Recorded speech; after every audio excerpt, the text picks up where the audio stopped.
Oi, meu nome é Mônica. Hoje nós vamos falar sobre o glucagon. O glucagon, junto com a insulina, são dois hormônios secretados pelas ilhotas de Langerhans, que são células do pâncreas. A intenção deles, a função deles, é deixar os níveis de glicose estáveis. Então, quando a gente está com um nível elevado de glicose no sangue, a insulina entra em ação, evitando a hiperglicemia. Ela tira a glicose que está em excesso e envia elas para o fígado ou para o interior das células. Quando essa glicose é enviada para o fígado, ela é armazenada lá em forma de glicogênio. Já o glucagon, ele age ao contrário. Quando a gente fica muito tempo sem comer, os nossos níveis de glicose ficam baixos. Então ele vai tirar essa glicose que está no fígado em forma de glicogênio, vai quebrar o glicogênio e vai enviar para o nosso sangue, deixando os nossos níveis de glicose em homeostase e evitando a hipoglicemia.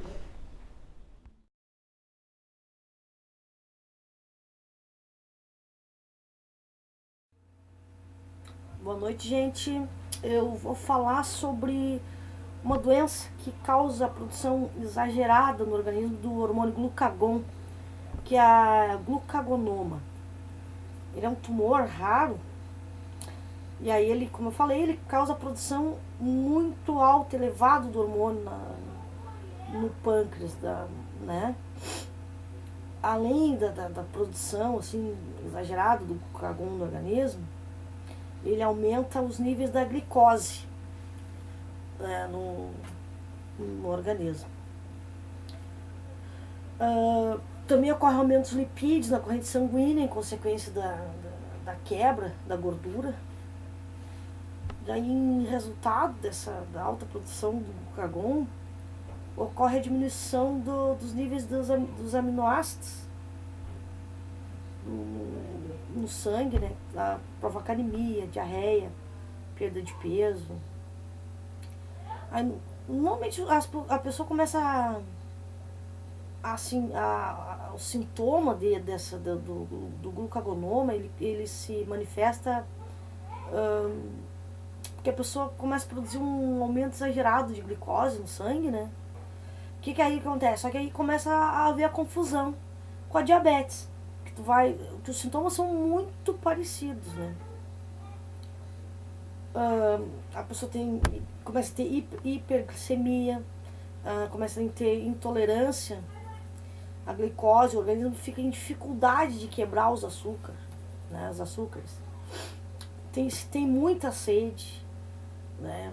Se tem muita vontade de urinar e além de ter seguidamente vontade de urinar, se urina muita quantidade. A boca fica inflamada, fica seca, questão de sede.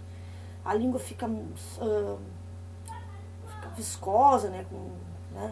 Se tem diarreia, como eu disse antes, se tem muita perda de peso, uma perda de peso sem fazer nada, simplesmente começa porque como tá queimando muito a gordura ali, né? Ele começa a perder muito peso, né? E aí também a pele ela aparece algumas erupções na pele, né? Do rosto, do abdômen, até inclusive nas nádegas, nos pés. E aí o médico começa a suspeitar, né? Como eu falei, por alto nível de glicemia. E aí ele normalmente pede uma ressonância magnética do pâncreas. Só que quando se chega a ter o diagnóstico, esse câncer normalmente já se espalhou, ele já tem metástase, né, no organismo. Ele já foi pro fígado. E aí ele tem uma pouca taxa de vida, né? A pessoa pouco se consegue sobreviver com um diagnóstico de glauconoma. Quando se consegue descobrir logo no início, o médico, quando se é feita a ressonância, se detecta logo no início, eles sugerem uma cirurgia no pâncreas. Porque até mesmo a quimioterapia, nesse caso, ela não é eficaz.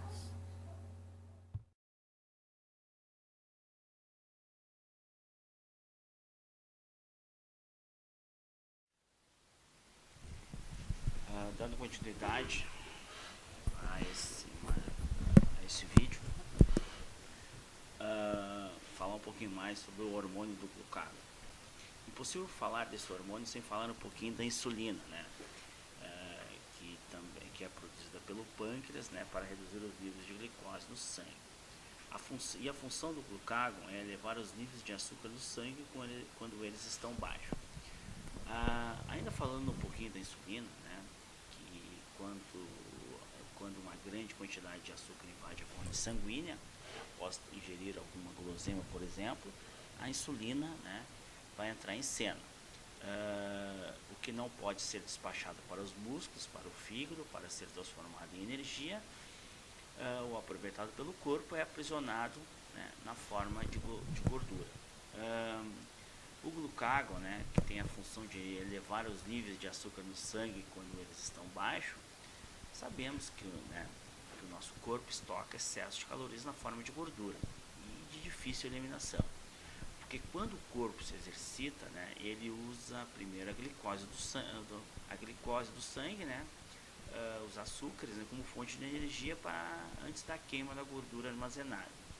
Mas quando você consegue acabar com a glicose no sangue, o hormônio do glucagon libera a gordura que alimenta as gorduras, né, localizadas, transformando essa glicose para ser usada como energia, aí auxiliando no emagrecimento.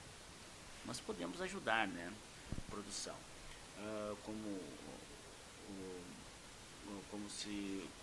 por exemplo, antes de um treino, de uma corrida, né, comer algo leve, né, com pouca gordura, né, prefiro algum carboidrato de fácil digestão, como uma banana, por exemplo, né. Outro exemplo que podemos citar, né, sobre a ação do glucagon, né, é na ingestão de bebidas alcoólicas, né. O álcool, que não é uma substância comum ao organismo humano, né, quando ele entra no corpo, né, é visto como um tipo de veneno.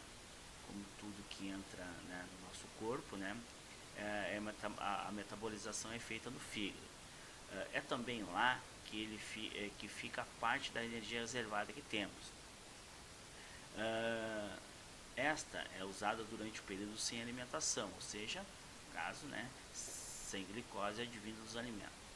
O glucagon, né, o hormônio também produzido no pâncreas, assim como a insulina, é responsável por pegar as reservas de glicose que está no fígado e soltá-la no sangue, para chegar através da insulina aos pontos necessitados. Entretanto, quando o fígado está sobrecarregado de serviço devido ao álcool, o glucagon não consegue trabalhar normalmente, não retirando totalmente a glicose dali.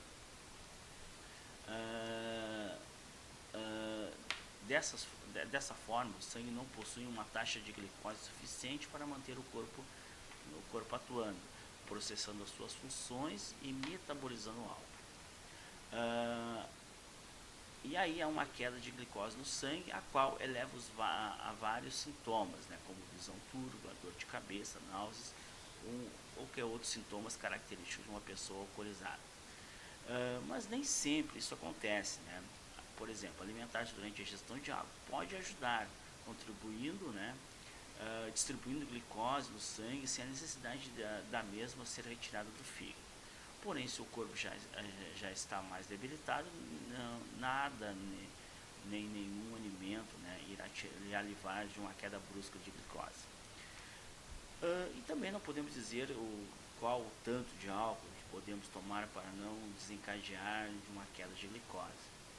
Também não são todas as vezes que o corpo se atrapalha na metabolização do álcool e com a retirada da glicose estocada no fígado. Entretanto, é perigoso abusar de álcool, especialmente quando o organismo está muito fraco.